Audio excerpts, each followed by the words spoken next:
बालविकासाची संकल्पना. बालविकास म्हणजे बालकाच्या जन्मापासून ते प्रौढावस्थेपर्यंत होणारे शारीरिक, मानसिक, भावनिक आणि सामाजिक बदल होय. ही एक अखंड चालणारी प्रक्रिया आहे. वाढ आणि विकास यातील फरक. वाढ शरीराच्या अवयवात होणारा संख्यात्मक बदल म्हणजेच उंची, वजन. वाढ एका विशिष्ट वयानंतर थांबते.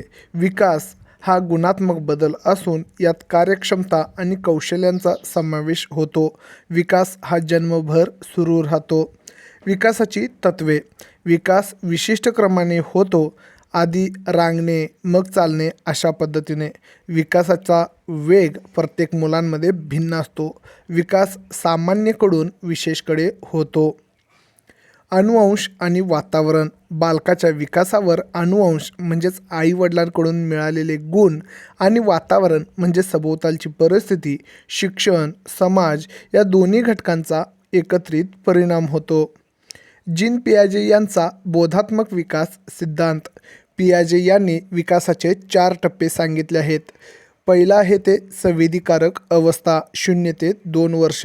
दुसरे आहे क्रियापूर्व अवस्था 2 ते 7 वर्ष. तिसरं आहे मूर्त क्रियात्मक अवस्था 7 ते 11 वर्ष. चौथा आहे कारक क्रियात्मक अवस्था 11 वर्षाच्या पुढे. लेव वायगोत्स्की यांचा सामाजिक सांस्कृतिक सिद्धांत. मुले सामाजिक अंतर्क्रियेतून आणि भाषेच्या माध्यमातून शिकतात. यात ZPD आणि आधार देणे, स्कॅफोल्डिंग या संकल्पना महत्त्वाच्या आहेत. लॉरेन्स कोहलबर्ग यांचा नैतिक विकास सिद्धांत. मुलांमध्ये नैतिकतेचा विकास कसा होतो याचे त्यांनी 3 स्तर आणि 6 टप्पे सांगितले आहेत. योग्य आणि अयोग्य यातील फरक समजण्याची क्षमता विकसित होते. बालविकासाचे टप्पे. अर्भका अवस्था जन्म ते 2 वर्ष.